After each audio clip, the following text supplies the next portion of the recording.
I call it catalogs company.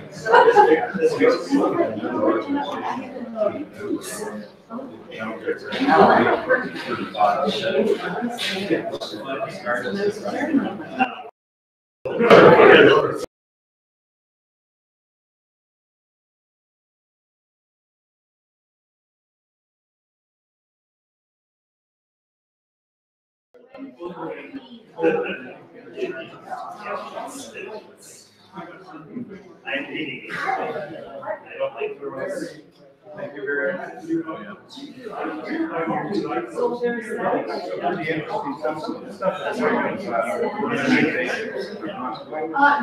They got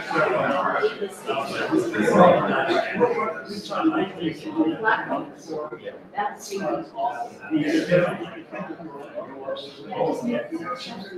It's too dark. Oh,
We got a nice screen.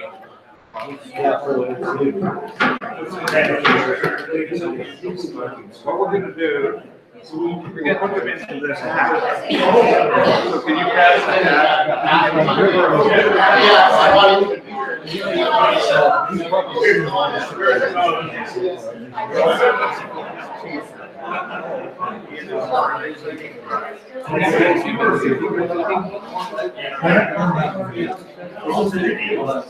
So do we fold them up or what? This is an earlier version. Right,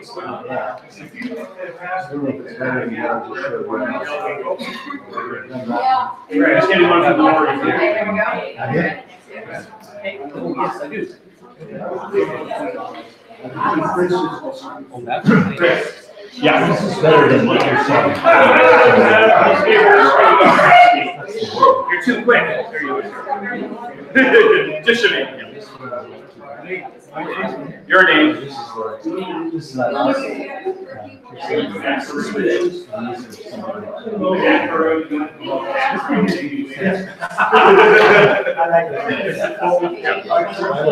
Sure. That's all of them, really than one, two. Definitely, yeah, so you are in now.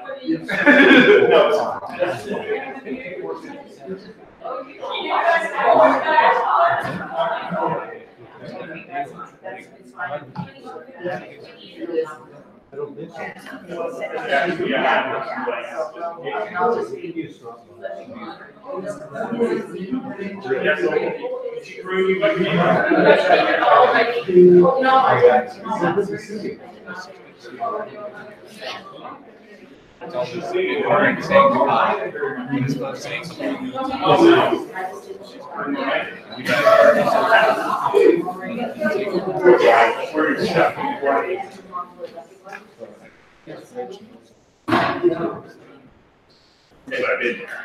Oh, yeah. See, this is RGB.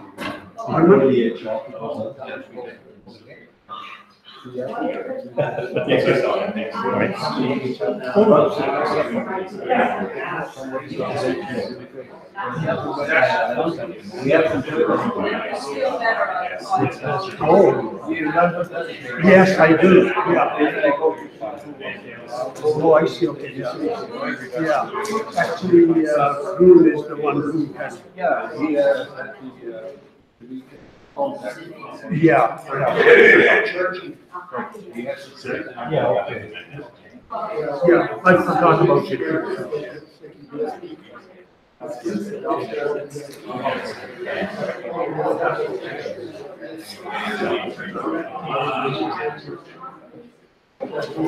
Okay, sir.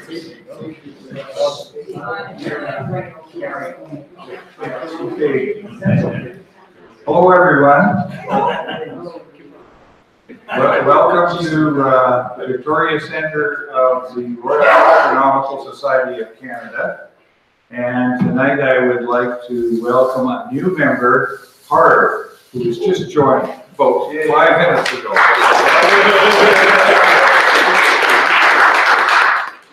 Okay, we've got an exciting night tonight, so I'll get going, and I'm sorry I started a bit late, but here we go. Tonight's program, we have some breaking news, some announcements, upcoming events. We have a guest speaker. His talk is called Deep Machine Learning with Neural Networks, the Second Industrial Revolution, and it's by Karun, who gave us a talk last year. It was very interesting. But his title, I changed it to Solution to a Happy Problem. I think this is really what it is. It's a very exciting topic, and I'm sure we'll all enjoy it. And after coffee, tea and cookies will be served in the Elliott Building 4th floor lounge, and you're all welcome to join us there. So first of all, as you probably have heard, the Event Horizon Telescope, is that working? Yeah. It basically detects black holes, and the Event Horizon Telescope, first time I heard about it was with a wonderful talk in 2016 given by James DeFrancesco in this room. And we wrote an article for it, and I think it was the April issue of Sky News. It's an issue about the Event Horizon Telescope, and I looked into it, and I really had serious doubts that this thing would work at all. But so it's an exciting day for me. They use millimeter telescopes because at that wavelength it can get through, the photons can make it through the dust clouds. And they used 8 facilities. ELMA, there's a whole raft of these things, and they all got a word millimeter or sub-millimeter or something like that. It doesn't make any sense to see what they are. So what I did was got pictures of them. There's 2 in Chile. The Apex is the kind of prototype for the Atacama array, ALMA array that's down here. And so they were used, as well as a 30-meter telescope in Spain, and the James Clerk Maxwell telescope on Mauna Kea. And that telescope, Canada is, and the people at Hertzberg have been heavily involved in that from time to time, developing instrumentation for that. There is a huge telescope, 50 meters in diameter, at 4,600 meters. That's above Mauna Kea in southern Mexico. There's also an array of 8 6-meter diameter dishes called the sub-millimeter array in Mauna Kea. And then we have a sub-millimeter telescope on Mount Graham, Arizona. And that's a 10-meter diameter dish. And that's right across the valley from Gary Sedan. So there you go. And then there's one at the South Pole. So they managed to get information from all of these telescopes together, synchronize them, and do interferometry to have a very high resolution. That the resolution of this telescope apparently is so good that you could see a grapefruit on the moon with this telescope. So it's really impressive. And in order to do this, they had to factor in things like continental drift to the movement of the baseline, because they had to know them so accurately. So this is a huge achievement. And many of you were probably up with me at 6 this morning watching the live news conference.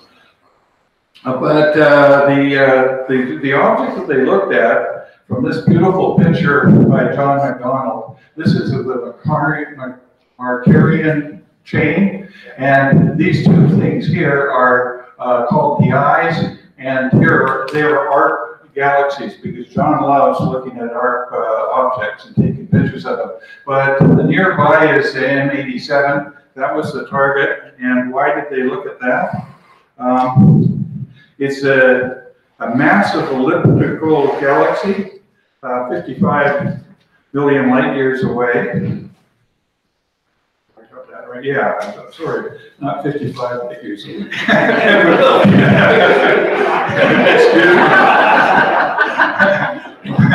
Most massive local galaxy, and one of the largest and heaviest galaxies ever seen.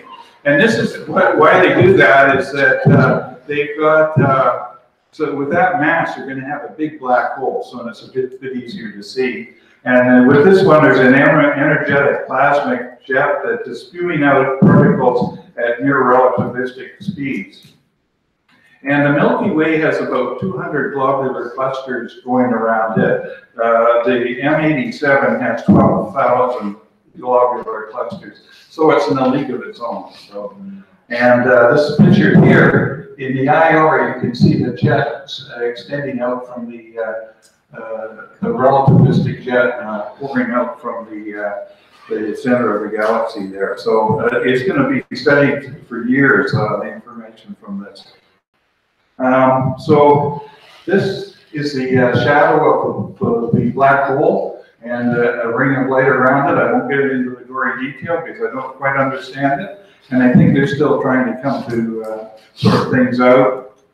The thing is that the black hole that we have in the center of our galaxy is estimated to have about 4 million solar masses. This black hole has estimated 6.5 billion solar masses, so it's just huge. And the observing campaign occurred in spring of 2017. And as I said, the big news is that one, it actually worked. Two, it's in this kind of contentious time, it's a wonderful example of people working together. And this is just the beginning. It's going to be a really exciting future for this thing. So I hope you are also stoked as I am about this thing. So it's just great. So that's the breaking news.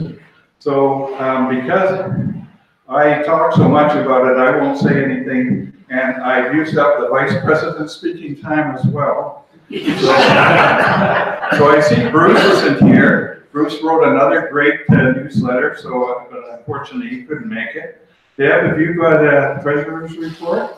Just an account this morning today, $13,682.47. So somebody's been shopping. Yeah. Okay. Well, this is healthy. Okay. Membership, Chris. Okay, so we have 279 plus one, I guess, members. 280. So great. We have 16 people whose membership has expired. Some of those are known people, so I will contact them. Okay, excellent. Thank you. Our Astronomy Day team captain, David, have you got anything to add? Yeah, I think we're doing really well. I'm just in the stage of planning the floor plan for Clifford. And I have a copy, and if you happen to be a lead, you would have received one this morning as well. But I think Sid printed one off, so if you're coming out for coffee, we can maybe have a look at it. I think it looks okay, but we need to look at it carefully with everybody. But I think things are going well. I have posters. Anybody who would like a color poster to put up somewhere before the event, that would be great. I've got about 25 of them. Okay, thank you, David. The school program, Sid. School program, we needed a rest on March, so we took a respite, shall we say, and we are back in session in April. We are starting slowly, but middle of May will be our last event. After 93 presentations, I think that's enough. That's amazing achievement. Okay, technical committee, Matt. Nothing really to update from last month. Okay. Okay, website, Joe. Further to Astronomy Day, the program for Astronomy Day will pop up automatically by the time you get home tonight on the website, so have a look. And also, the Saturday start parties of the DAO will also be on our website, so you'll get more information about those up there too. Okay. Thank you, Joe. Michael, Michelle is not here for the observing, but I know that the Messier session was not a great success. No. No. And the National Council, I don't see Nelson here, so no news from National right now. But we do have, we've had a Vancouver Island Regional Science Fair, and David, Dorothy, and I think Lori were very involved in that. And Diane also. Oh, I was in the afternoon, and Bruce was involved with that in the morning. Okay. Half of the club were there. So I thank you guys for doing that. We have some pictures of some of the winners that I think these were taken by David. So do you know who that person is? Well, yeah, it's a good thing I didn't know David. It's Tabby. Tabby? Yeah, I know it's Tabby. No, I was just gonna say, it's a good thing I didn't know that David was taking these pictures from some kind of camera shot. And I was having, they missed, it was really unfortunate actually, because David has sent the list to the organizing committee, but it's amazing what these people do, volunteers. There are more volunteers than there are students by far, honestly. So the list of our winners should have been up on the screen with their schools and projects, but it wasn't. So I'm scrounging through stuff. But that's Patty, our youngest member, and we had first prize winner, a winner, and 3 runners-up or honorable mentions. And I went through the honorable mentions by distance because we didn't feel we could order them as 1, 2, 3. So this Patty, 4th grader, went the farthest out to Pluto on a project that was a study. They do study or experiment in the elementary level, study, experiment, or innovation for the upper levels. And so that's Tabby. That is, let's see, Connor. Connor, that's right, who was back on Earth, showing what could have happened right at the beginning. His project was called Aquaticity. He experiment, very nicely done, well understood, demonstrating that with 2 minerals, water, and proper spacing, he could generate enough electricity to, he showed, illuminate his little LED. And he could discuss it well, he understood what was going on, and immediately picked up that these were conditions that would have been present on Earth right from almost from the beginning, and kind of thing that is used in course for talking about how life might have begun. So we felt that he was right in line with our kinds of experiments that we're looking for. Next one is actually, I had known this boy as a member, and again, his name escapes me right now. William, yeah. William's song, I believe. Good song, yeah, I remember his last name, I knew it was person. William has 2 telescopes and it's an old hand. His was a study on the sun cycle, solar cycles. Well, nice presentation and well understood, of course. So those are our 3, and the 4th needs maybe no introduction. This is Nathan. Nathan, yeah, Nathan did an experiment to show how the craters on the moon could have formed our friendly moon space. Very nice, very good, of course, well-presented project. So those are our 4 winners of the fair. And here they are all together. Now, you notice this girl, that the reason she's smiling is that she hasn't explored the universe. her surprise. And they are available for $12 if you're interested in getting one. Maybe I should just add that she has not yet looked through a telescope, and her dad caught up with me after the fair and knew about the star parties, and I urged him, and he said, well, come up this summer to the star parties. Great. Should be a great visitor. Now, there was another picture here, and some people have trophies, including Nathan, so I think that's a different tier. These were in the overall winners, and I think Nathan came in 5th or something like that in the intermediate. Okay. Well, that's great. Thanks to everyone who made it happen. That was great that you participated and helped out.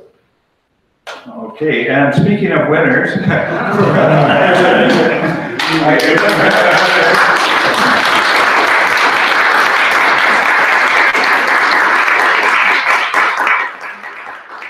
it's society's highest honor for volunteerism to definitely the most deserving person in Rask. We're just thrilled that you won. And if you look down the list, there's only been 2 winners in the last 31 years in our group, and you were the first one. So maybe it'll be the start of a trend. So congratulations there, Lori.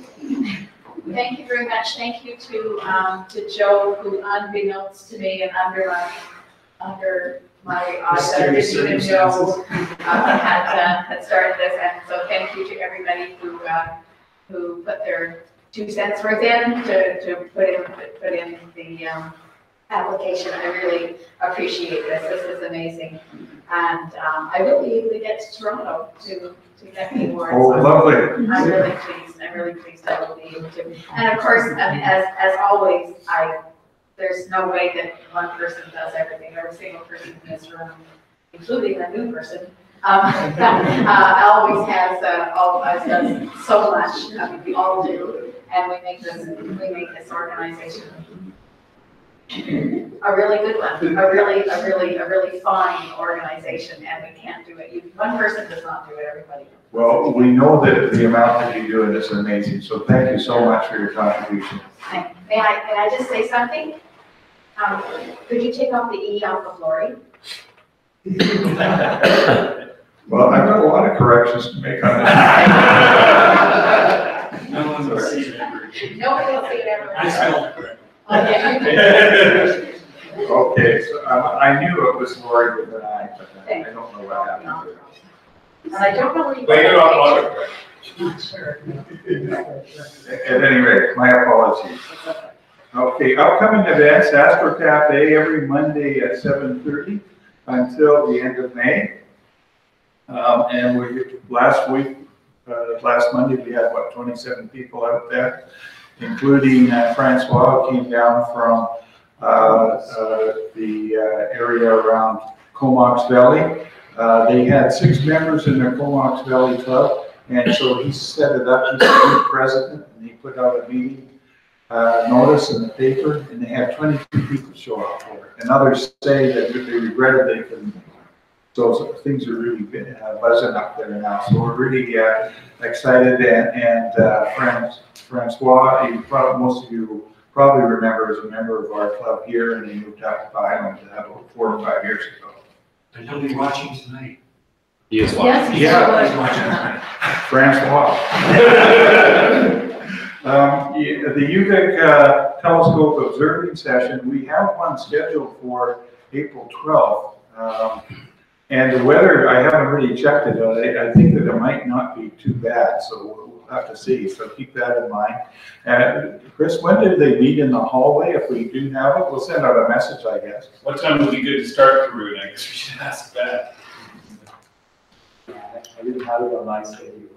So, bit later, because. Yeah, it's gonna be late. So About 8 o'clock? Probably, yeah. Okay. 8:30, it's still so bright. Okay. Yeah, 'cause it's almost All right. 7 now. Dorothy has got a eco-literacy event on the 18th. And then there's a Stargazer Bingo Prize on the 24th. What is that, you say?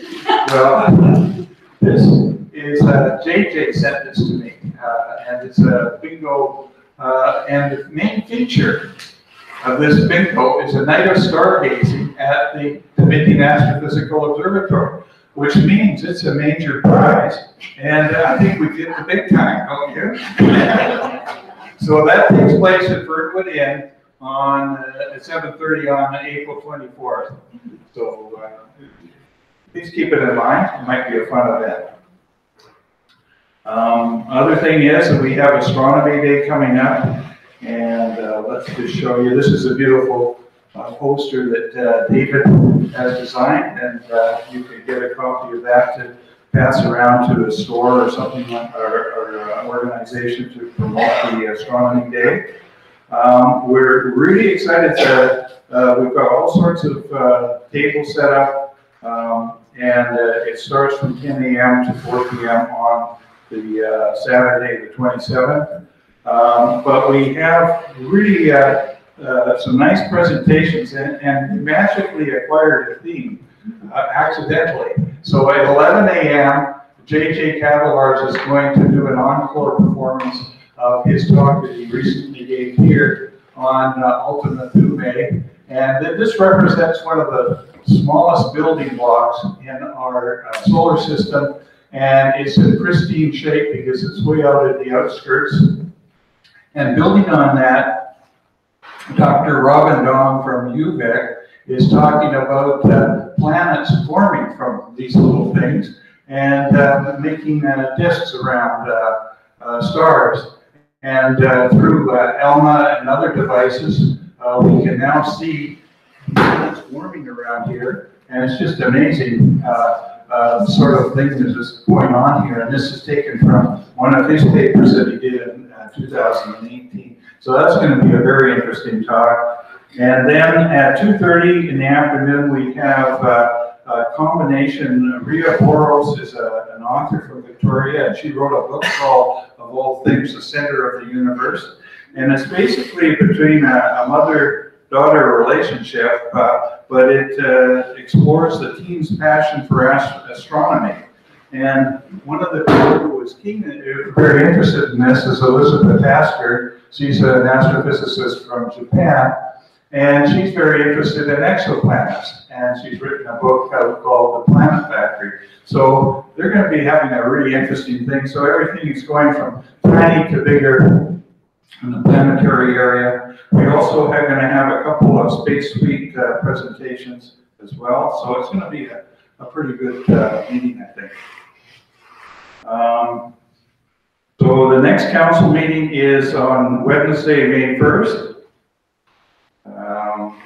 And then we have an astronaut presentation on Tuesday, May 7th. And what's this? Well, you probably know that Chris Hatfield is coming to town, and he will be at the Windsor Center, and that's on Tuesday, May 7th at 7:30 p.m. So I think that is a hooray we're having that happen. So, but Tickets are sold out. it is sold out. So I would say that's a boo. Let's yell a boo. Yes. If you put your list of programs back up. Yeah. Give you another astronaut. Well, just a second here. I'll get back to you in a second, okay? Okay, so what happened here is that we were given 2 complimentary tickets for 2 front row seats. And I don't know if any of you know Dirk Weisenbrand. Does anyone know him? Okay, good. Well, he says, he sent me a nice email, and he says, I used to be a member of RAS Victoria for many years, and have always appreciated the countless volunteer hours that RAS gives to the community. This is just to say thank you for the incredible outreach program that RAS maintains. So I reckon that deserves a hurrah. Hurrah. You can do better than that. Come on, everybody. 1, 2, 3. Hurrah! Yeah, okay. So what we got here is I've got a hat with everybody's name in it, and we need somebody that. Wait a second. Oh,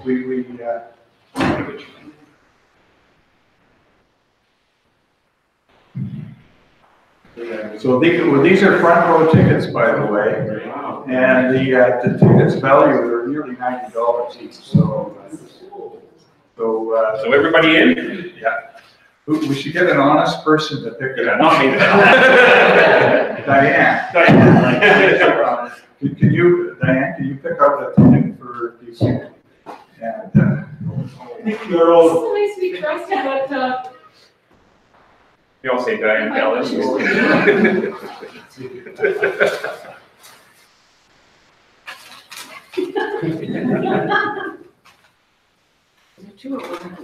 that's just one. Whoa, let's see here. I can make an announcement. drum roll. Jeff Freed.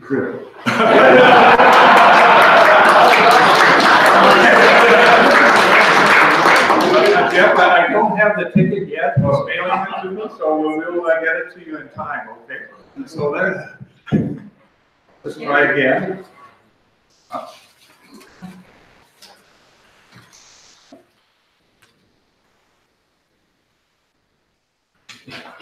Am I looking away? You did a pretty good job. Damien Portabola. Oh. Hey, Damien. If you could give me your mailing addresses before the end of the night, and we will send the tickets out to you when I receive them. So very good. Let's just carry on. Then the next monthly meeting is the day after the. Fred, Pardon? there is another astronaut presentation. Oh, I'm sorry. Saturday night, 4th of May, at the Dave Dunnett Theater. Roberta Bondar as a program with the Victoria Symphony. And to my knowledge, tickets are still available for that.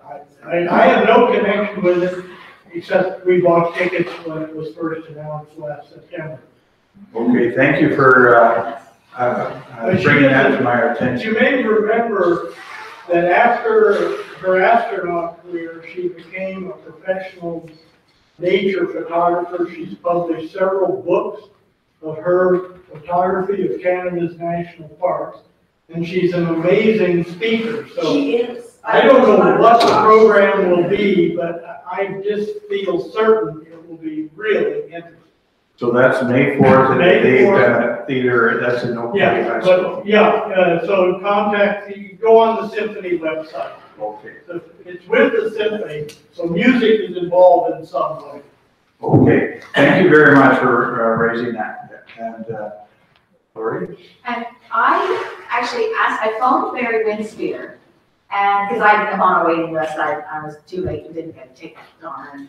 Anyway, that's okay. And I asked the person at the desk, I said, is there any way that possibly the Royal Astronomical Society could maybe put up a table on the side of the Mary Winspear Center, and to kind of, you know, like as a local group of, you know, people that might be coming? And she said, well, that sounds really interesting. Why don't you phone so-and-so and so-and-so? But I thought I'd better check here first before I went any further. I'm just thinking of just something that would just be there. Now, they may not, because of course, I mean, he has his own, you know, set of things that he's done in books and things like that. But I don't know, is it worth something for us to put a little bit of the table out the front? And... Maybe I'll talk to Dirk about that, so. Oh, okay. Okay. Okay, sure, yeah, you can get back to that. Okay, so the next monthly meeting is Wednesday, May 8th, and also on that evening is Exploring Mars with a NASA engineer at the Royal Theatre. So if you don't want to hear me, you can go and hear him. Unfortunately, I can't get out of this cave. So. And the last thing is New Horizons presentation on Tuesday, May 14th. This is going to be taking place. There's a conference in town, a professional conference on New Horizons, and they're holding a public talk, and Dr. Kelsey Singer will be speaking at that. That's on the evening of Tuesday, May 14th at 7 p.m. And we've been invited to put up a table that is in front of the right entranceway to do a promotion for Victoria Center, which is great. And so I said, yes, we'd be interested in doing that because this is a great opportunity because the people there will have an intrinsic interest in astronomy. And so we would probably have a successful outreach thing there. But we do need volunteers. So if people are interested in coming, I think we just set up the table, and when the talk was underway, we go and listen to the talk and then come back again. Please contact me if you're interested in participating in that. So that's the end of that. So I guess finally, I'm sorry I had to keep you waiting, but oh yes, Jim. May I just add to the wonderful introduction that you did about Black Hole Day? Most people may not be aware of this technique, very large baby slot interferometry. That technique was developed in Canada, was demonstrated for the first time in 1967 by hooking up the ARO, the Algonquin Radio Observatory in Algonquin Park, with the Dominion Radio Astrophysical Observatory. The technique was pioneered in Canada, and in 1971, and they published before the other two groups who were working on developing the technology at MIT and at the National Radio Astronomy Observatory. And in 1971, all three groups received the Rumford Medal from the American Academy of Sciences for developing the technique, which absolutely was at the core of this amazing M87 observation, which also used ALMA, in which, of course, again, the observatory here is supported. There are many Canadian connections. Well, I should also say at a news conference this morning that a Canadian astronomer from the Perimeter Center had a very prominent role in that news conference. Well, and in the news conference in Santiago, the ALMA director, Sean Doherty, former director of the Dominion Radio Astrophysical Observatory, who is now an ALMA director, led off with his newly found abilities in the Spanish language. Okay, so most of you are familiar with Karun, but he's had a career as well as astronomy. His initial career was in mechanical engineering, and he got his bachelor's degree in India before he came to pursue graduate studies in Canada in robotics and later astrophysics. And he got his PhD in astrophysics at UVic, and I think that his business of automating robotics, he tried to automate the analysis of imagery, and that's still going to show up in your talk tonight. So please, warm welcome for Karun Panjwar.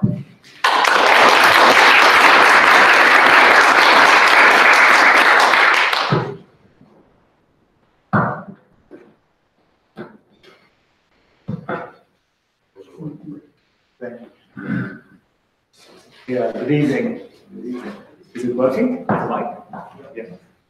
So, thanks first of all. It's really nice to be with the RASC. It's nice to be with my co-members because I too am a member. So it's nice to share something that I'm very passionate about, other than astronomy, with all of you.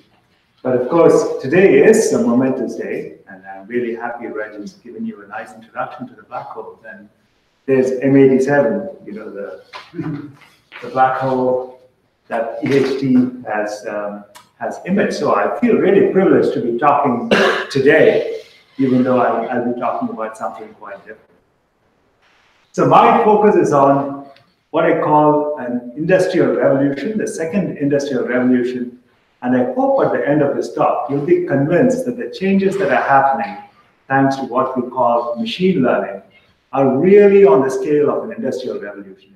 The way things are changing, even though we're not aware of it, they're changing really fast, and the implementation is happening all around us, as I'll illustrate throughout the talk. So let me start off with a story that perhaps resonates with all of you. So I was scheduled to observe at the Plaskett last weekend, and of course the first thing I do is go and check the weather, and that's a website. Many of you will be familiar with the Clear Sky Chat, so I went to check that. And of course, you know, the weather was terrible. I didn't get any data at all. But I was surprised, you know, for a moment, by something you'll notice on that web page, because off to the right here, there's a little ad for an outdoor store in town. And the ad was for backpacks. And there's no connection between weather and backpacks. But the connection is that just the day before, after 20 years, I was retiring my backpack. And I was shopping for backpacks at another store, also in town, looking for backpacks. And not only did this ad pop up, but it popped up with backpacks of the same make or design that I had looked for. So I'm sure all of you have experienced this at some point or other. And this is what I'm going to be talking about, is what is behind this machine learning network that is tuned to my search patterns. So every little mouse click that I made on a web page the previous day on some other store website had been recorded and had been added to some database that this whatever that server is maintaining on my interests and is able to promote this ad for me, to kind of, and that is the consumer-driven society we built up, so I can't blame anybody but myself, that's the way things are doing. They know how to sell things now. And that is one of the main drivers behind machine learning, is they are able to do things so sophisticatedly thanks to the machines. So they're able to process data, that they're able to look at the search patterns of an individual and pick up, what I had done the previous day and illustrate it. And that they can do for just about everyone in this room and elsewhere. So that's the power of this thing that I'm going to be talking about. And here's the roadmap, so I'm saying that this is not the future, it's already happened. Okay? So I will show you some more examples of how this is being implemented. Then we'll take a look under the hood, and in a very short talk, I can't get into the technical details, but I'll try to give you an overview of how this thing works, how is it implemented, and I'll talk a little bit more about how the machine learns, okay, which is at the core of this machine learning paradigm. And then, if there is time, I have set up a little demo so I can show you how this thing actually works. So I have a little demo program that if we have time, I can actually use. So to give you some more examples, so every time you pick up your cell phone and you want to take a picture, you see these little boxes, these bounding boxes. It's able to pick up where the face on that picture is and zoom in on that. Okay, so and there are search patterns which, so if you want to classify your pictures, all the 10,000 pictures of your friends, you can actually teach that machine to identify every friend in every picture, okay, as it is done here. So the machine will just by you label a few friends, and then it'll just keep every time you take a picture of that friend, it'll classify it accordingly. So this one, you may have used it already, Google Translate. You put in, here I just typed in the title of my talk and translated it to French. So I can basically give my talk in French just using Google Translate. And that is using what is called natural language processing. And that's another kind of neural network. Okay? And this is Google's network, which is doing the translation, and it's extremely sophisticated. I've used it time and again, and the translations are really perfect. Okay? So they've done it so well. And this, of course, is back to the consumer thing. So every time you search, they recommend things to you. Okay? So if you go to Amazon, you ask for a book title, and there are 10 other books on display, kind of based on your interests. Okay? So they kind of recommend things to you so that you continue shopping. So all these, what's behind all these are neural networks. Okay? So that's how prevalent, that's how ubiquitous it is right now. Okay? It's around us, and that's why I say the future is here. We just don't realize it. This is something that's not too far away, the autonomous cars. So I was in San Francisco recently, and on every street, I see there's Waymo cars, the Google self-driving cars. There's a driver sitting behind the wheel, and they're just driving around on the road, like normal cars. The only way you make out it's autonomous is they have a little dome on top, which is a LiDAR for picking up things around. And they just drive around, so the driver is there in the car because it's required. And they're up on the highways, doing highway speeds. And I heard that Tesla has a model that you can just pay extra, that then has the autonomous package built in. So it is already licensed for a commercial car. So you can buy an autonomous car. And I was talking to a friend who had met an engineer working in this industry who said that what's going to change this from us driving our own cars to a machine taking over is going to be the insurance companies, because those cars will do much better than any human driver will. They are so well instrumented that they will do less mistakes than any human driver. So it will cost you more to drive your own car than to let a machine drive your car. So that's how the industry is going to go. And this engineer's claim was that in the next 10 years, all the little kids who are in elementary school, they will no longer need driver's licenses, because there will be machines driving their cars. So that's how quickly it's changing. So things are changing very rapidly. So it may sound as though we've solved all the problems, but here is a very simple problem that it took the computer engineers years and years to crack. So shown here, we all know is a puppy dog, and if you were to digitize it in some way and feed it to, I've used Siri, and so back in 2000 and so, if you take that picture and send it to Siri and ask, hey Siri, what is this? Siri will just stand there staring at you. It wouldn't know how to classify things. And that's because what we take to be quite easy is a very difficult computer vision problem. Okay? How do you recognize things in a picture? How do you translate this image into something that the machine can actually classify? And that took maybe 30 years of constant trial. And one of the big breakthroughs that happened was thanks to what I call these deep neural networks. Okay? So it was a very difficult problem. And so back then, they took a different approach. So they looked at the picture and kind of figured out, okay, let's build a bunch of logical questions, because computers are very quick in solving these questions, as long as the question is posed in a way that it can be digitized or represented as numbers. So what they did was they took this long piece of code and then built all these if then else commands, so all kinds of logical sequences. And then, they built these things called expert systems. That is, they took the knowledge of human experts and tried to build a very complex computer program that will spit out the answer. So it worked. It definitely worked. So they developed these very sophisticated languages called Lisp and Prolog, with which they managed to solve quite a few quite complex problems using expert systems. But in this case, if you were to do this, and then you show Siri a cat's picture, it's back to the drawing board, because every rule that you use for the puppy now has to be changed to accommodate a cat. So whatever features there is in the cat's feature. And you can see how impossible it becomes. So we have thousands of categories, so there's no way you can just develop a little computer program to do this very easily. So this was where they hit a wall, was how do we do this classification?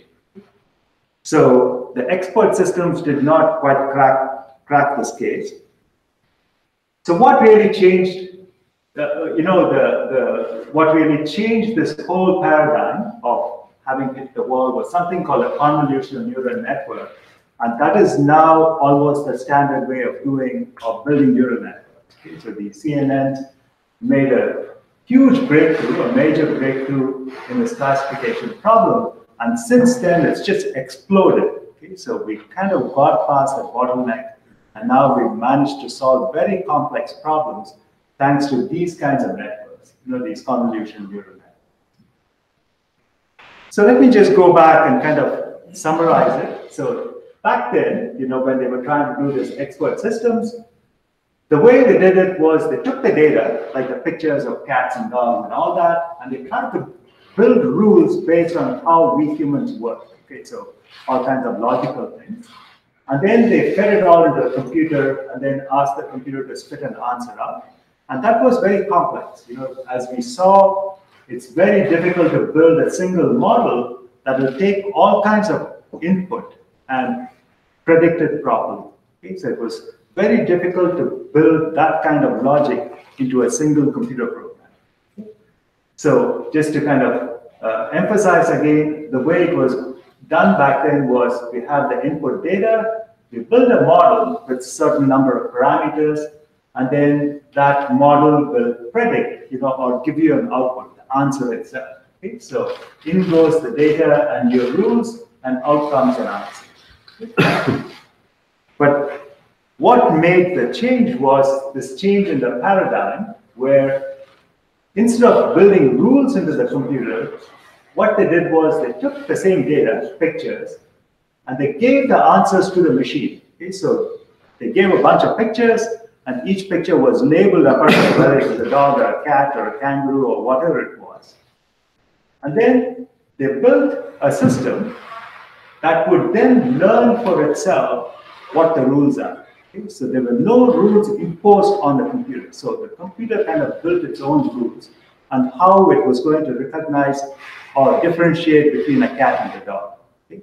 So we did not tell it that dogs have, a tongue hanging out and the cats are whatever else, So the machine learned to do that itself. Okay? And that is a major change of paradigm. Okay? So we have now gone from building rules into the computer program to actually letting the computer decide for itself how it's going to recognize things. And that, go back, so we do give it an input, the data and the answers, and this thing, what we call a neural network, which I'll explain the insides, then builds its own model and then makes the predictions. So that is a big change in the way things are done. But the thing is, we do it for granted. We as humans, that's the way we operate. Okay? So here is bedtime at a home. There's a mother just teaching the kid, showing a little storybook and saying, this is a cat. Okay? And the kid is just looking at that picture and learning what a cat looks like, okay? Or a dog or a llama, or whatever it may be. So the mother is not teaching the kid what are the features of a llama. The kid just looks at the picture and the kid's brain makes its own patterns. Okay? So by looking at that picture, the kid kind of associates something. We don't know what's going on inside the kid's brain. But that is how the kid learns. Okay? So we don't teach them rules. We give them the data, pictures, and we give them the labels. So the kid may look at, let's say, this dog and say, call it a llama, and the mother will correct it. No, that's not a llama. That's actually a dog. So we go on correcting the kid. So the kid is permitted to make mistakes, and the teacher corrects it. So over time, the kid learns to get it right every time. And that is the paradigm that is being used in machine learning. So what the kid is, once the kid grows up, this human neural network is able to classify all kinds of things. We take it almost for granted. Once we've gone through this training phase, we're able to predict things very well. And that's basically what happens in neural network as well. Okay, so we use a bunch of data, all of which is labeled, and then after a set of training, which I'll explain how the training happens, that network will predict answers just like a kid does. So it's able to do things. And the rules are built into this network of blue dots, okay, what we call nodes. So the rules are stored inside. So the programmer did not put those rules in. Okay, so the machine has made its own rules. There is one more connection between the way our human brains work and these neural networks, and that is in the basic neuron that's in our brain. Okay, so this single cell here. So we have these dendrites, which carry the input in from, our sensory organs. So everything goes into a cell, and in the cell kind of somehow, using some kind of a mathemagic, combines all the inputs. And then when the input, the combined input reaches a threshold, there is a signal. We call it the synapse. Okay, so the signal is transmitted along the axon, and this signal then goes to the next neuron. Okay, so it kind of cascades down the brain cells. Okay, so the input comes in, something happens inside the neuron, and at a certain threshold, it fires, and that signal then propagates to succeeding sets of neurons. Okay? So that's the way our brain works. And in some ways, that's the same architecture used in the neural network as well. Okay? So we have a set of input, it could be just numbers, some pictures, digital form. So it all goes into this green node, and I'll tell you what's in the green node. And we build it so that at a certain input threshold, we get an output. And the output is either a 0 or a 1. Okay? So because computers work in this binary paradigm, so at a certain input threshold, we get this y equals 1, otherwise y equals 0. Okay? So there is a kind of a parallel between the human neuron and these neurons used in neural network. Okay? This threshold is called an activation, just like the neuron, the brain neuron outputs at a certain threshold, the same way this green dot fires only when the activation reaches a certain. So what is the green dot? So it's a very simple mathematical setup. Okay? So what I have here are just inputs, so it could be anything at all. I've been using pictures. It could be measurements that you make, so perhaps it could be temperature, pressure, density in an experiment. Okay, so you can think of, or if you're going to economics, it could be the age, the income or something, of a population. So anything at all like that, any information is what I'm calling excess. So all that incoming information is sent into this neuron, which is just summing things up. But there is one key factor. It doesn't take all the inputs at the same weighting. So it kind of decides which one is more important than others.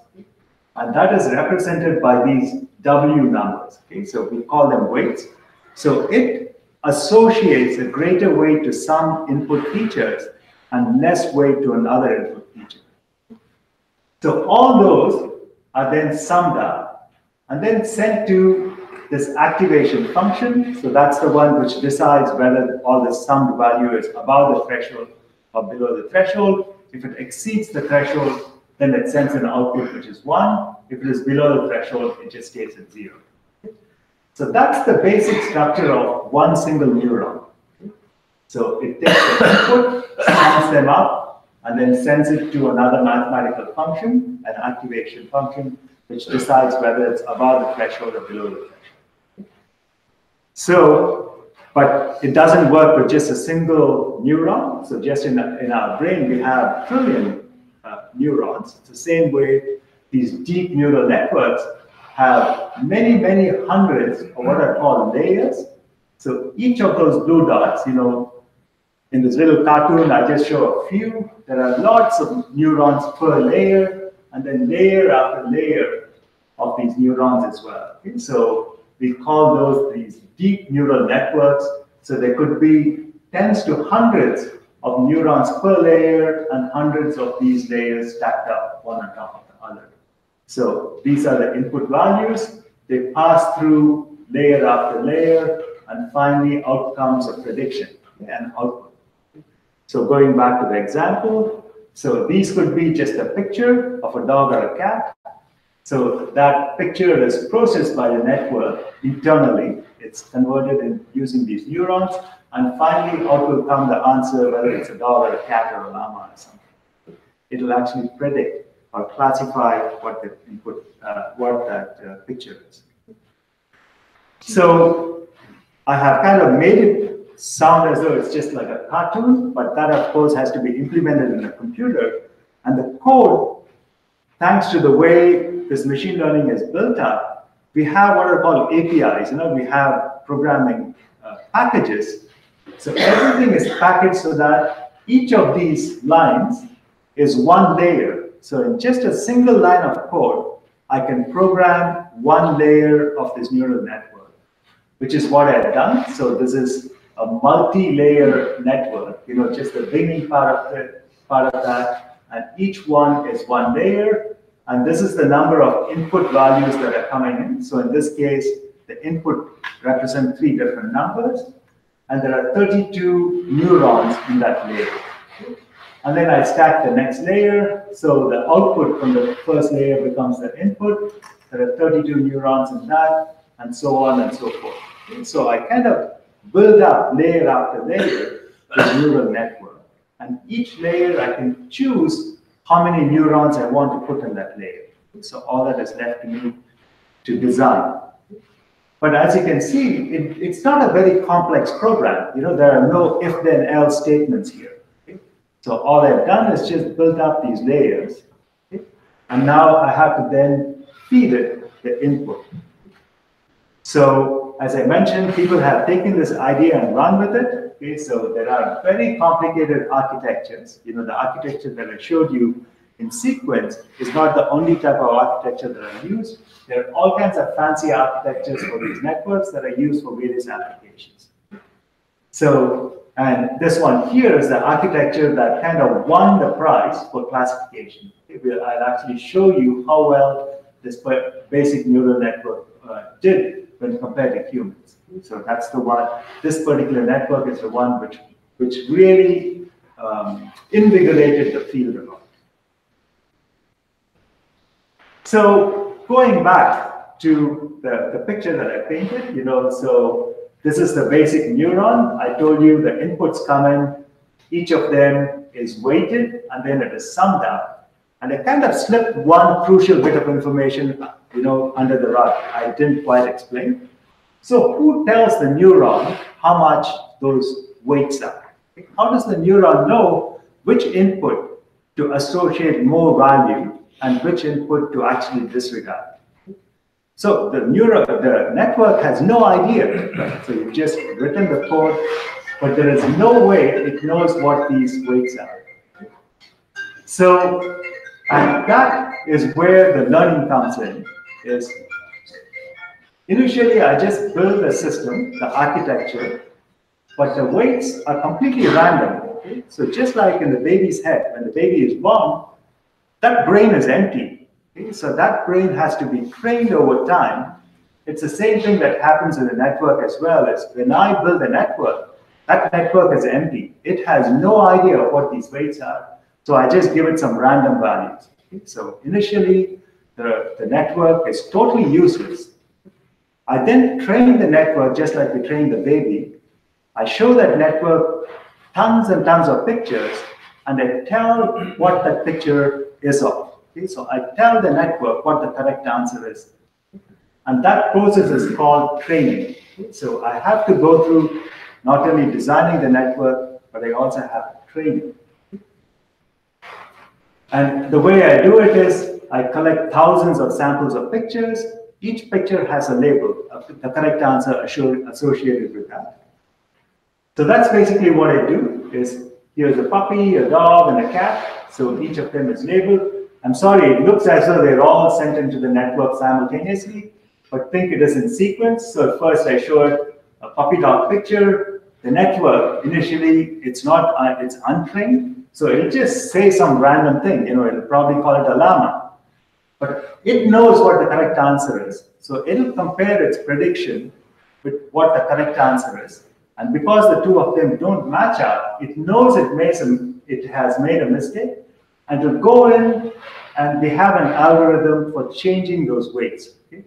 So mathematically, we train it depending on how big the error is, how much of a change has to be made in the weights. Okay? So it then takes the next picture, the dog, and then perhaps it gets it right. So it keeps the weights as such, and then it comes to the cat, and maybe it calls it a kangaroo or something. So it goes through this training process iteratively. Okay? So it's just looking picture after picture and changing the weights depending on whether it got the answer right or wrong. So that process happens, as I mentioned, we train with thousands and millions of these examples. But now we have so much of computing power that I'll show you, when I run this little code of mine, you'll see there are 60,000 pictures. I just run through them within a second.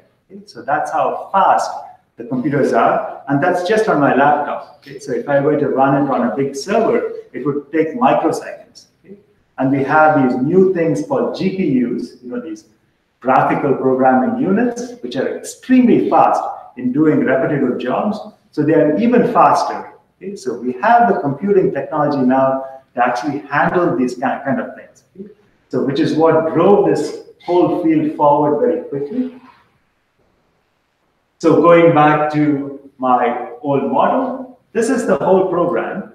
Okay? So what I do is, this is the data. I load the data into the program, and then I define the model. That's my neural network. In here, in these 2 lines of code, I ask it to take every picture in the data set and train itself. Okay? So it just does it in those 2 lines. And here, I'm using the accuracy, how well it does, as the metric. That's how it knows that it's doing well. It's comparing the correct answers with the answers it predicts. And finally, I use a bunch of images to see how well it does. I can actually check how well my training has worked. In other words, it's like a student going for the final exams. So this is where the teacher is evaluating if the student has learned the material well or not. So that's basically the whole program. And what this program is designed to do is recognize handwritten digits. So I'll actually show you some pictures where they ask school children to write the numbers 0 to 9, and this machine could recognize what the number is. And that whole program is just these lines of code. So coming to today, we are back to that little puppy dog. So today, if you were to go and ask Siri, what is this? Siri will not just say it's a puppy dog, it'll tell you it's actually what kind of a puppy dog it is. It's a golden retriever and it's a happy mood. Okay? So that's how sophisticated the neural networks are. Okay? So it actually does. If you give it a picture, it'll actually label the picture for you. So there are examples where you can ask the machine to label or write a caption to a picture. It'll recognize everything in the picture and actually generate a full English sentence, which is the caption for that picture. And just to illustrate this, the machine learning community run a competition where they have 1,000 different classes. So I used the cat and the dog. So in this competition, there are 1,000 different categories, and there are 1.5 million pictures. So you use as one set of those pictures to train your neural network, and then they have an unseen data set, the test data set, the examination thing, where they test how well the neural network performs. And shown here is how the neural networks performed from 2010 to 2015. Okay, so today they're even better. So in 2010, the mistake rate was about 1 in every 4, the machine got it wrong. Okay? But that started improving, so 2011 onwards, and this is when the CNNs became, those convolutional neural networks became more and more common. So you can see how quickly the error rate dropped. And in 2015, it was down to less than 4%. And if you were to ask a human to run this same classification, we would get 5 out of every 100 wrong. So the machine actually is doing better than what a human can do, okay? With 1,000 different categories.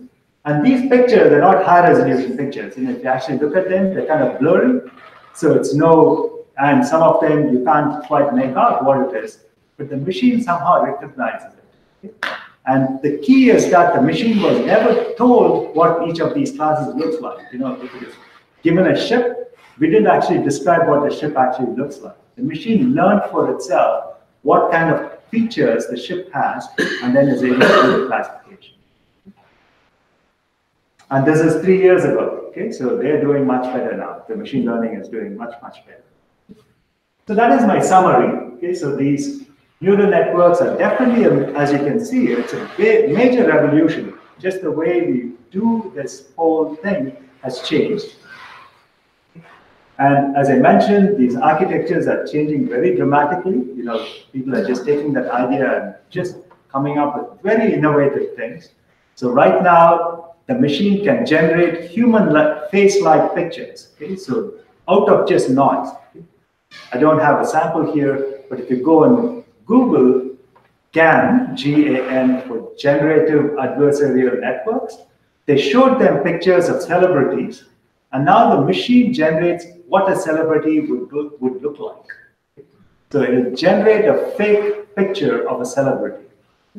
So that's how amazing these things are now.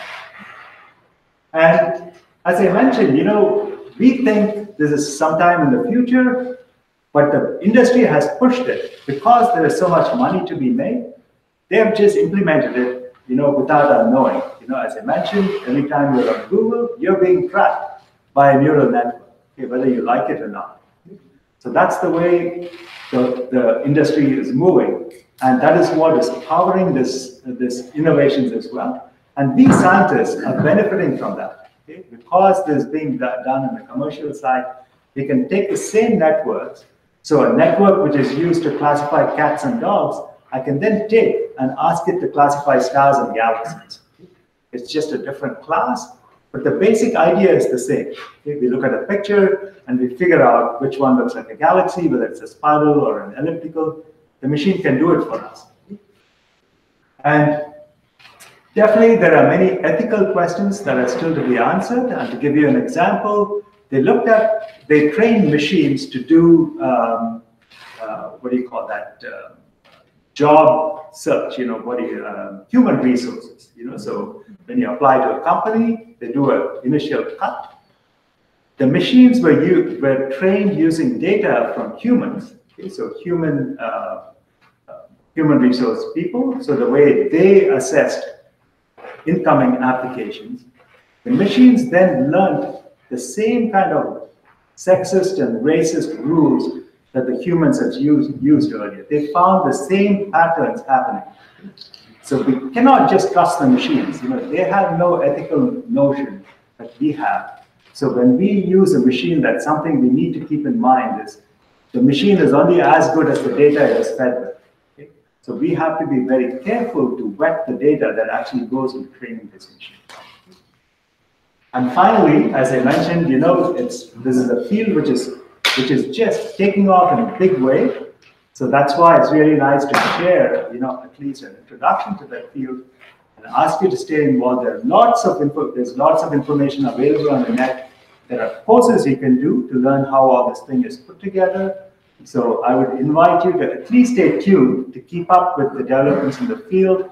And if you want to go that extra step, to actually do 1 or 2 courses so that you can gain a better understanding of how these neural networks work. So with that, I'll stop and I'll be happy to answer any questions you may have.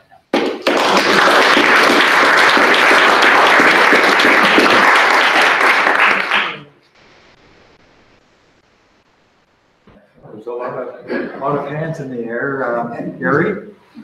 You mentioned training the machines ethically, how to train them in ethics. Well, how do you select the input data to train them ethics?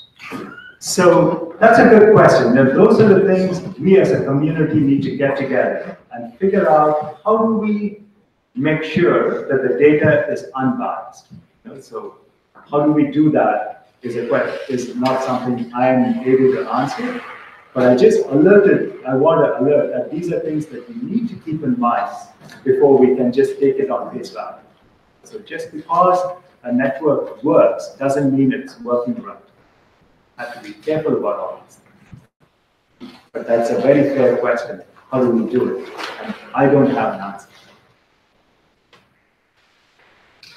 Yes. Yeah, go ahead. Sorry. Yeah, go ahead. Just following up on Gary, and it's what I was thinking of originally. So the machines don't make choices; they just take what is fed in, and they keep changing. Is that correct? As you feed in more data. Yeah, you can retrain. Yeah. So is it possible at this point, or could it be that in something like the job vetting, job interviews, in different categories of function, that very careful selection of the input data that would, using your example, ensure that there are no biases. Correct. And once the network has learned that and demonstrated that, and you basically stop its learning so it functions perfectly. Yes. Oh yeah. So that's where the that's sort of a step. It doesn't give them, but it would at least guard against some of the immediate ethical questions which have been discussed.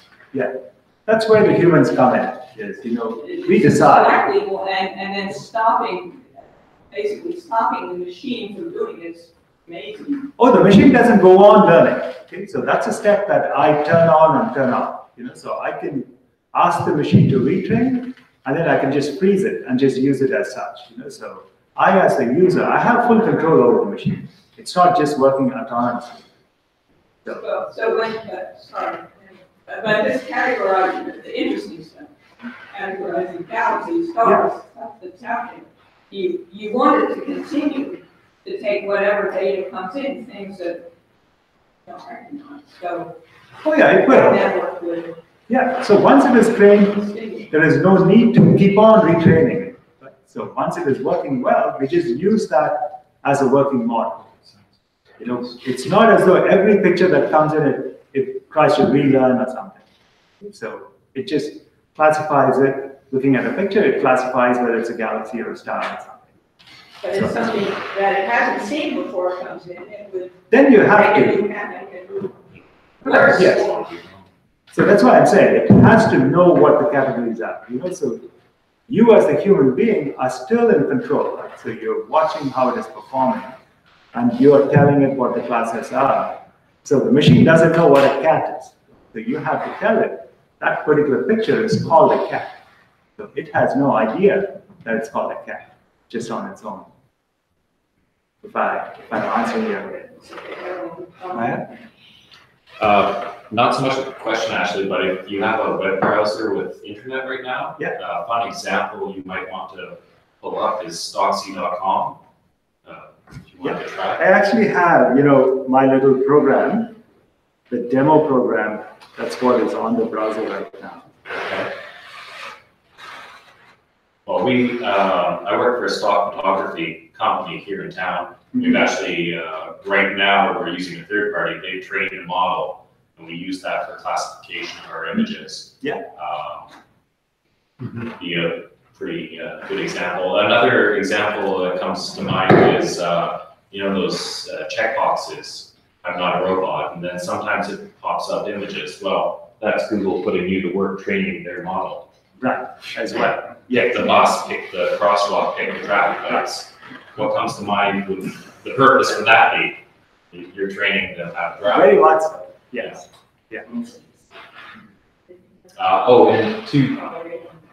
to your point of kind of the when does it stop and freezing it, there's kind of two phases, right? There's the training phase, and that builds your model, which is the network. But then past that point, you kind of just freeze the model as that's the artifact. That's your pipeline to process your data. At that point, you can choose to reinforce the processing or not.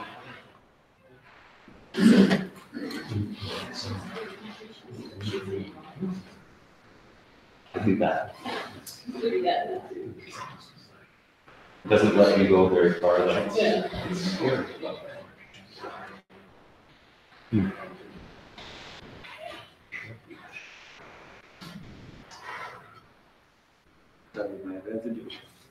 So what it is doing right now is that training phase. So I've fed it all the images. You know, there are 60,000 images. Each of them is a handwritten number like the one in the bottom picture.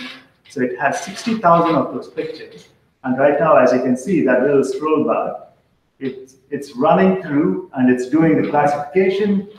And the last number there, which is a little bit tiny, is the accuracy it's getting. And you'll see the numbers get better and better. Okay? So as it goes through and trains itself, it's able to do things better. And finally, when it finishes, you can see it's 99%. I don't know how to make this font a bit bigger. Oh yeah, there, that's fine.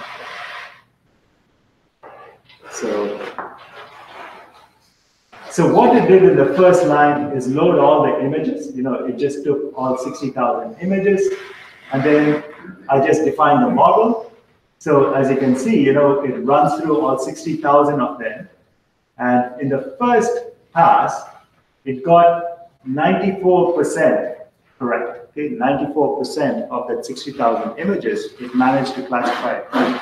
But that's not good enough. Okay, so I let it run again. So in the next pass, it's able to get nearly 98% right. Now it's nearly, you know, when it finishes on the fifth pass, it gets 99 pictures out of every 100 correct. So that's just on what I'm using as for training. Okay? So these are pictures it's seen before. So once I'm happy with that, I have frozen, you know, to go back to your question, So I freeze the model. I don't let it change its weights anymore. And what I'm going to now do is, so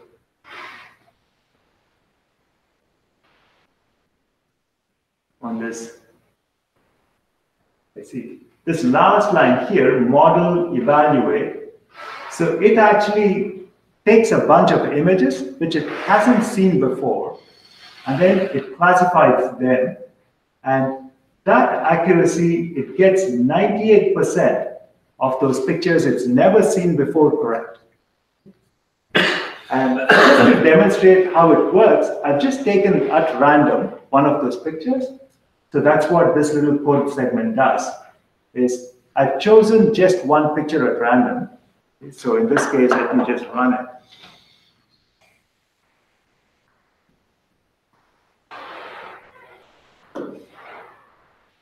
So it chose, out of all the 10,000 pictures, it's chosen a picture where the kid has written number 6. Now I'm going to ask the computer to actually classify it. Let's see if it gets it right. Because I have trained the model, so this little code segment here. So that's the answer from the previous test. Okay, so I'm going to run it now, and hopefully the predicted number should be 6. So let's see if it works. It works.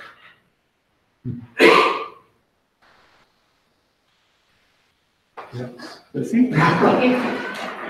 So because it will get it right 99% of the time, okay, so keep on trying. I can just try another picture. Let's see if it gets it again.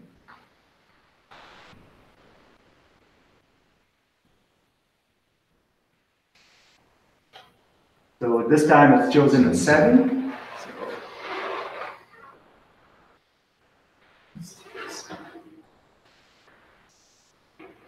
Yeah, we got it right again. That was an easy one. Sorry. Yeah. Is there any way, once it's trained, to dump the way it's trained itself so that it's capable of human review? And as an example, I heard of one case where the US Army was using neural networks to identify if there were tanks within an image.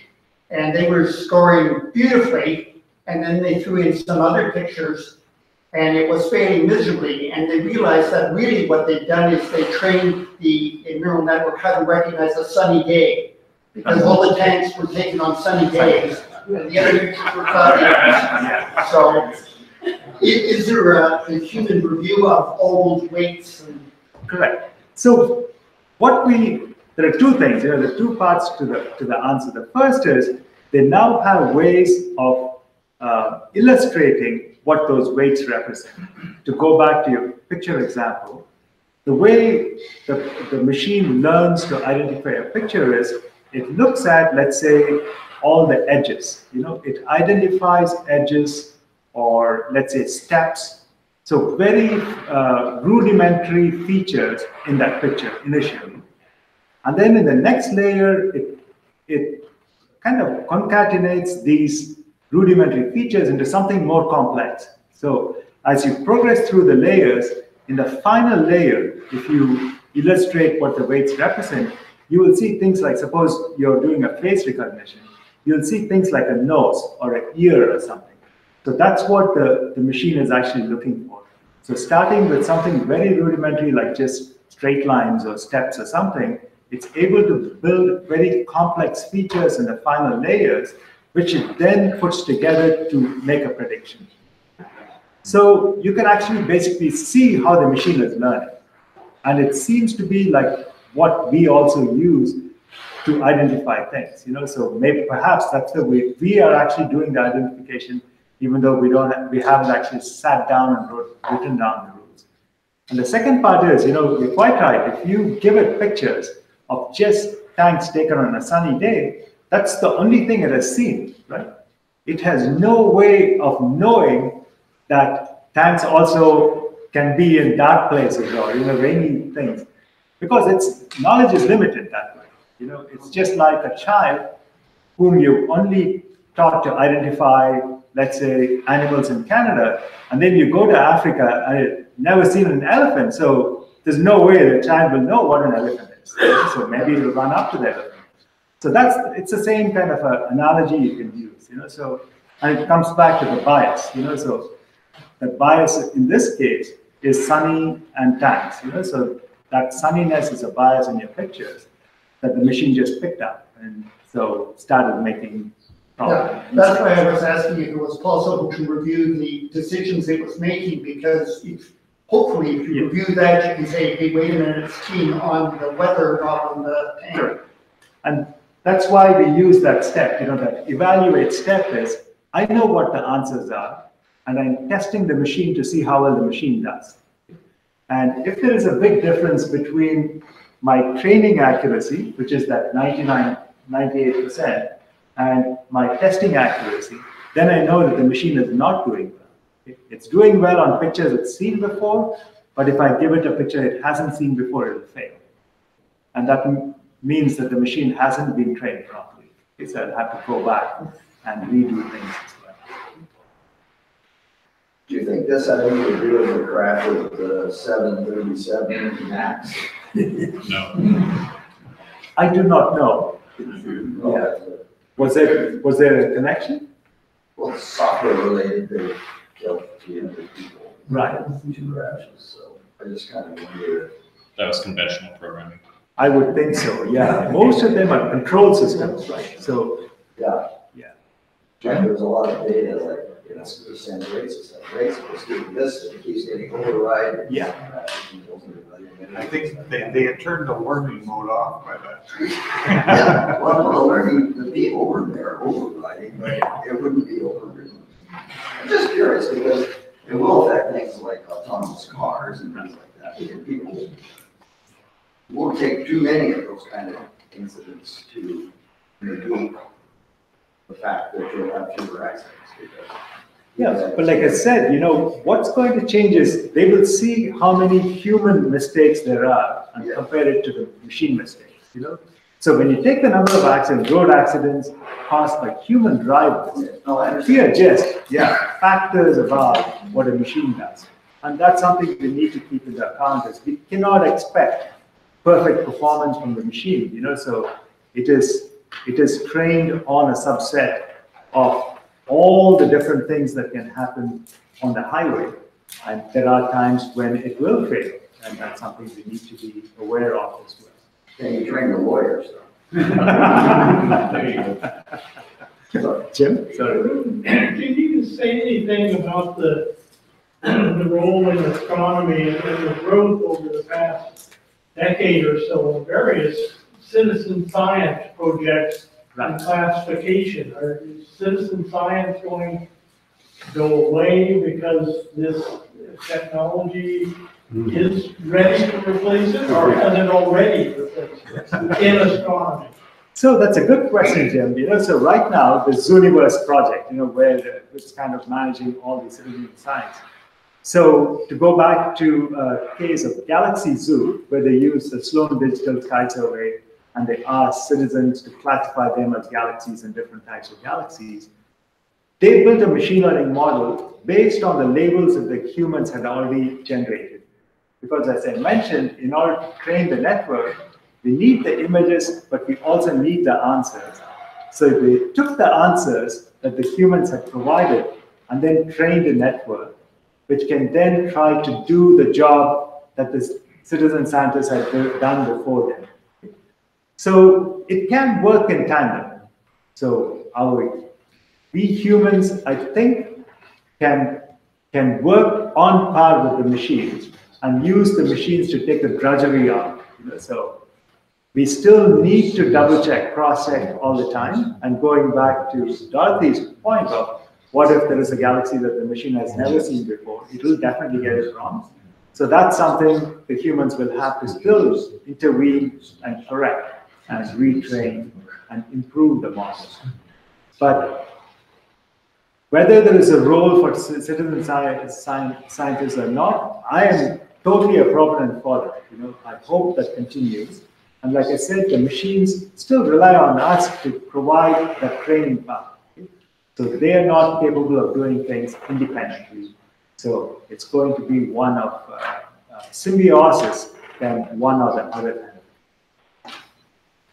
At least that's my hope.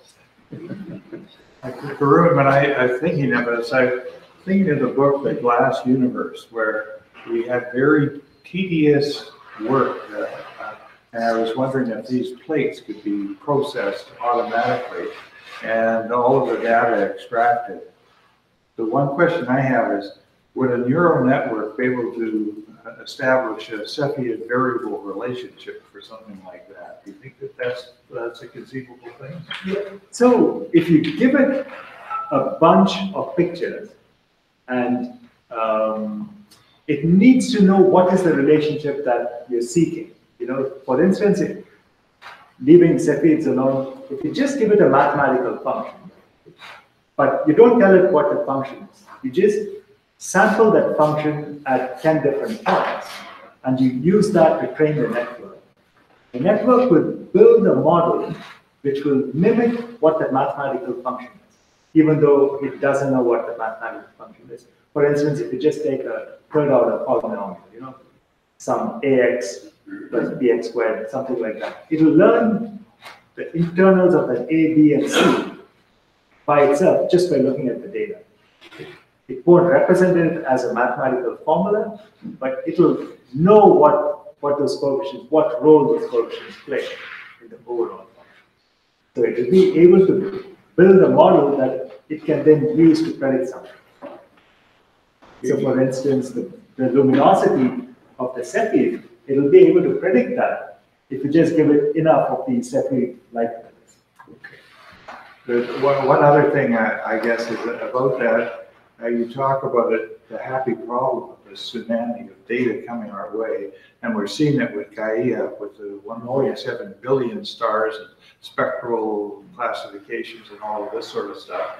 So it could be really helpful contending with a lot of that stuff at any rate, but it's something that, and rather than fight it, we have to kind of use it to our advantage, I guess.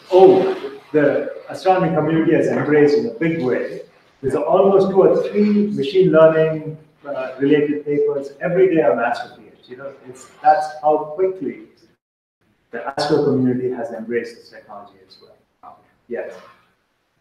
It is very powerful, and as you rightfully mentioned, the data volume is so huge that we need the machines to synthesize stuff for us. Very interesting. Any other questions? Well, thank you. Thank you. Thank you.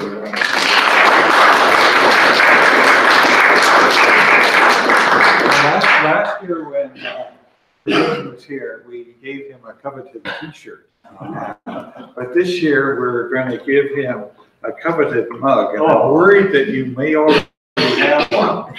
So we've got another coveted thing. We have some stamps here. These are the stamps that were done as the anniversary of the 150th anniversary of the Royal Astronomical Society of Canada. They printed out 2 stamps that they put out. These were a hot seller, boom, they just went all right like that. Now, you might not be interested in stamps, but I have 10 of these stamps for you, and you could put them on letters to friends of your astronomical community, and they'd be pretty happy, I'm sure. So.